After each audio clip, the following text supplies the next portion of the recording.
Now, we're going to introduce our first guest. When Jennifer Lopez uses your work as a backdrop in her concerts, you must know you've done something right. And I don't actually know how you would celebrate with that either. Take pictures of it and put it on Instagram. Possibly, or you do more. Well, that's exactly what happened with our first guest this evening. Jasmin Kaur is a Canadian Sikh poet sensation. She's got over 30,000 followers on Instagram. She's now entered the literary world by releasing her debut book, Where You Ask Me Where I'm Going. And I'm so delighted to say that Jasmin Kaur joins us in the studio. It's a pleasure to have you here. Hi, thank you for having me. So let's start off firstly by finding out, how did the Jennifer Lopez collaboration come about? What exactly happened for those of our listeners who aren't aware? Yeah, so there's a bit of a backstory there. We've got time. Okay. So on Instagram, I have this one poem that I actually wrote specifically for Sikh women. Right. I'm just going to recite the poem quickly. Hold on. Let me just get you ready. Are you ready? Yes. Scream so that one day... Scream... Sorry, I'm going to start one more time. No, absolutely fine. Let's get the echo. I was going to say, can I get your phone so I can film it? Yes, you can. Because I feel like for anyone who's just tuning in, it's I love the fact that you've come in and said, right, I'm going to start with my poem. I'm going to start with what I'm known for. All right, I love that. Here we go. So let's get the echo sorted. What are you doing, Microphone sorted. Yeah, just go. Okay, I think we're good now. We're good. Okay, go. Scream so that one day, 100 years from now, another sister will not have to dry her tears wondering where in history she lost her voice. That is beautiful. That is so amazing. that is a poem that you wrote, and you can see it on your Instagram. Yeah. And then what happened? So I wrote that poem a few years ago. I was thinking at the time about Punjabi history and Sikh history, actually. I was thinking about the fact that if I look back in history, I see a lot of historical documents written from the perspective of men. But I was kind of wondering what my understanding of Punjabi and Sikh history would be like if there were, women documenting more of their stories, Sikh women specifically documenting history. What are those details of history that we're missing because we just don't have a lot of those voices? So I wrote this poem thinking about how, in the day and age that we live in, a lot of Sikh women are, taking to different art forms to express themselves. Punjabi women are kind of entering into, poetry spaces and writing spaces in not necessarily a new way, but there's definitely a revitalization there. So I was reflecting on the fact that just by being myself, documenting my life, taking pictures of myself even, I am making the world in a very small way a little bit easier for a little, brown girl that's going to come along 100 years from now, wondering what life was like for, Punjabi and Sikh women 100 years before her. So when I wrote that poem, I had no idea how people were going to take it. I thought it would only make sense in my own head. As it turned out, other people kind of resonated with it as well. And it went viral on Instagram, but it wasn't just Punjabi women that were engaging with it. It was women of all different backgrounds. And a lot of the people who were connecting with it were connecting based on, the current issues that we're seeing in politics right now. In North America, you're seeing, someone like Donald Trump coming into power, who has a history of, treating women terribly. You're seeing issues related to abortion and so on. So women were connecting with this poem through their own lens, through their own eyes, which was really cool to me, that it wasn't just about me at that point, it was about others as well. But the issue with the internet is it kind of just takes your things and decides that it owns your work. Yeah. So at one point, my poem got edited. I don't know who edited it, but it was, they changed the word scream to vote.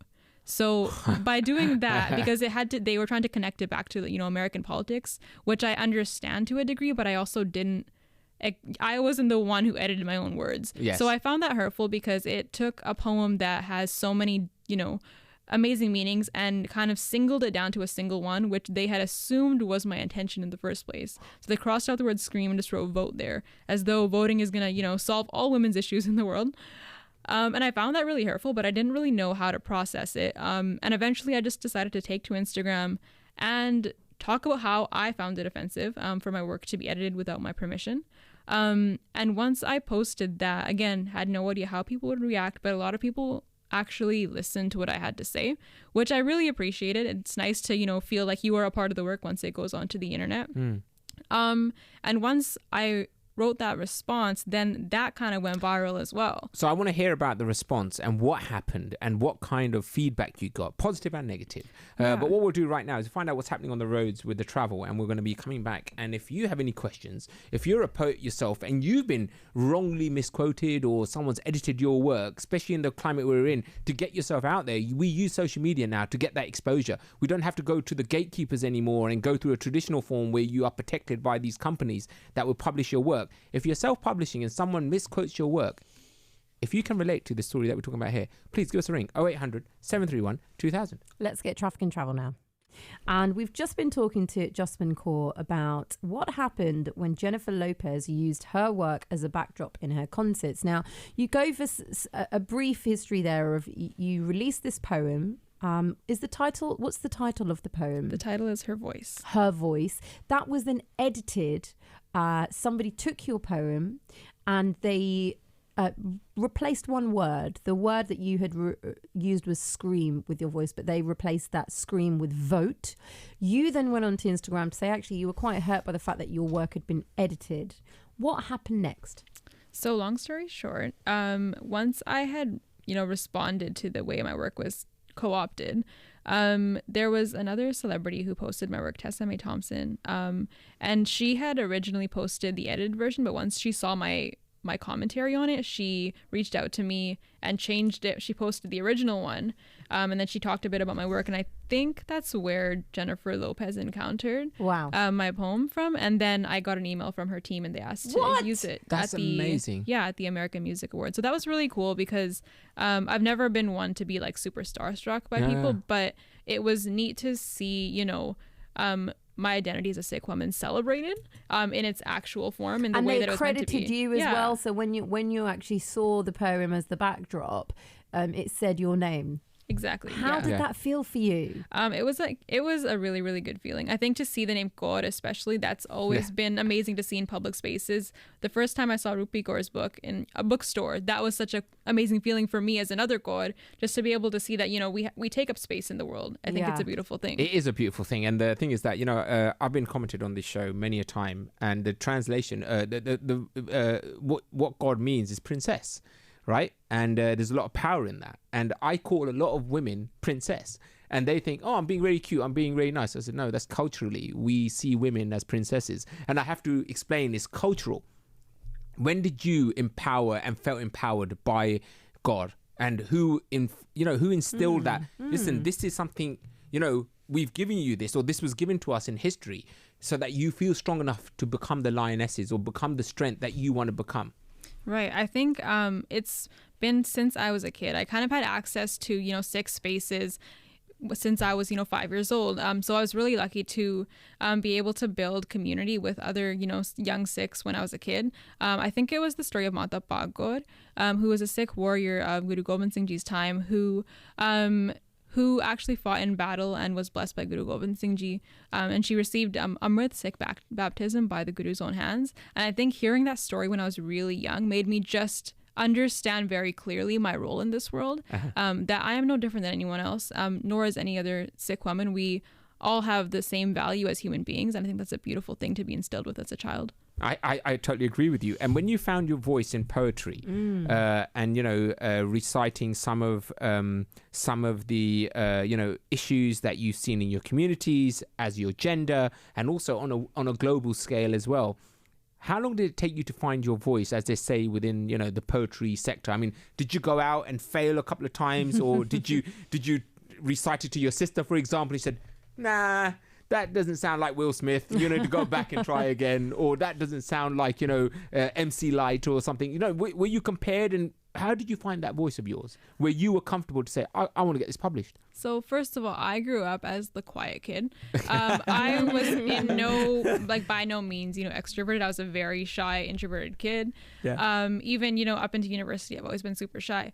But through performance, I've kind of unfurled a bit. Wow. And I think that I've kind of found my voice just through performing. When I was 19, I first performed in a space with just Sikh women, and that was kind of my safe space where I felt like I could mess up and no one's really going to have a problem. Everyone's going to support me. So I performed there, and I think just the the positive feedback from the other girls that were there when, we were like 19, 20. The positive feedback from those girls gave me the courage to be able to perform in other spaces. So it started from Sikh women, and I was able to kind of share with the world after that. I performed at my first public event about 6 months after that.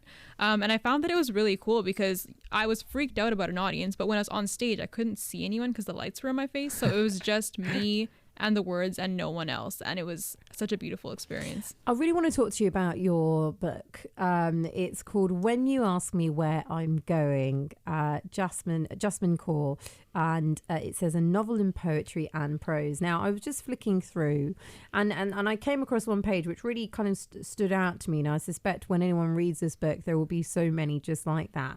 It says, depression is this ghost that looms over my shoulder, and nobody seems to believe in her in spirits.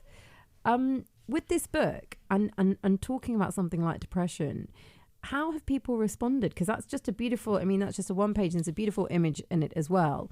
How have people responded to that? The fact that you're able to talk so openly about something that sometimes people are not comfortable to discuss. Yeah, I think that a lot of the people who have read the book already, because it's releasing in October, they've given me the feedback that it feels very raw and vulnerable. And it's interesting because when I was writing, I wasn't so afraid of the depression content because I feel like now I'm in, I think that we're in a space publicly where we're able to talk about mental health issues a little more. But it was interesting that people were feeling positive about the fact that we were talking about, taboo topics in such a public way. Yes, I couldn't agree more. And whilst you're here in the UK, are people going to get to see you here in London? I'm actually headed home tomorrow. So I'm not performing publicly. I just came by for a little while, but hopefully I'll be back soon. Something I'd really love to know is, what are the plans for you? Your book releases in October. You've received, a lot of acclaim from people from all different walks of life and all communities, not just as a woman and what you're talking about, but definitely it does feel that you are representative of minority communities. And you talk about the Sikh community as a practicing Sikh women. What are the plans? What are your hopes with your voice and what you'd like to do? I want to see, first of all, I want to see way more Sikh women in, spaces like this. I want to see tons of books on bookshelves with the name God on them.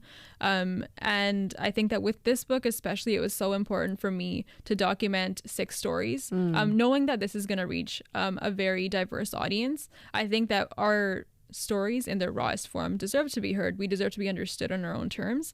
And I'm definitely not going to shy away from those aspects of myself. And when you look at, the platforms, like you said, you're supported very much within, the Asian community and the Sikh community, and you will have those platforms. You can recite and you can talk about your experiences, which they will also definitely understand. And how important is it to be on the mainstream? Like this show, for example, this is by no means just an Asian show in any way, shape or form. It is the BBC in Radio London, and therefore the audience is so diverse and open. How important is it to have platforms like this where your voice is heard? I think that it's important for me to be understood on different platforms because of the fact that I did not grow up ever seeing myself in the spaces where, I read books or the movies that I watched or anything like that. I loved books, never imagined that I could be in a book as a character, as a brown girl, as a this thought-wearing girl.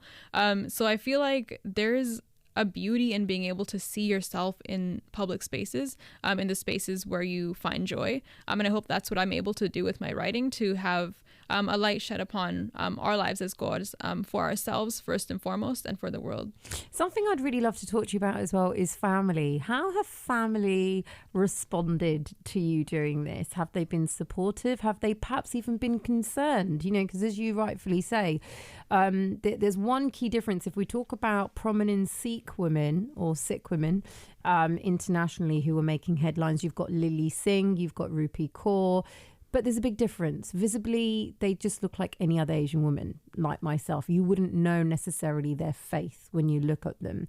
The difference here for yourself is you're a turban-wearing Sikh, as you say at the start. So as soon as I see you, I see your faith perhaps first. Has that been of some concern for the family to make sure that you're okay, that you're protected, that you're not judged? How has that been for you? I don't think that's been a concern of my family. I think that being in this body of mine, where I have this thought and I keep my gaze, I keep my body here. I have grown up being hyper aware of the fact that everyone is aware of me in their own sort of way. I feel like as a Sikh woman, you're hyper visible, but you're also invisible because people are staring at you and they have questions about you, but they don't really understand you because they only have their own perceptions. The perception of a turban, and especially of perhaps seeing a woman with a turban, and why are you wearing a turban? Is that what you mean by right, that? Exactly. Okay. And I think that through this book, I want to address that. I want to address that gaze, those questions that people have, because I feel like other girls deserve to, and myself, we deserve to live in this world and feel like we belong here instead of just kind of feeling like we're, invisible. So rather than me answering this question, because often you find presenters will make explanations. Yes, they do. Why don't you tell us, what does your turban mean to you? Why do you wear your turban? So to me, my dastard, my turban is a crown. I have a poem where I honor the fact that Guru Har Gobind Sahib Ji, the sixth Sikh Guru, he had his Sikhs begin to tie tie turbans when there was political persecution from like Mughal rulers that basically said that the only people who are allowed to tie turbans are those in positions of political power. So it was kind of an act of rebellion, an act of sovereignty for all human beings, all Sikhs, to begin to tie turbans. So that's where my relationship comes from. It's this joy in standing out, even though it's hard sometimes. There's a beauty in being able to be yourself and to be able to walk into a room and know that you are different, but know that you're also okay with that. And that's where it comes from for me. I think that's just beautiful. You're flying back to Canada, are you, tomorrow?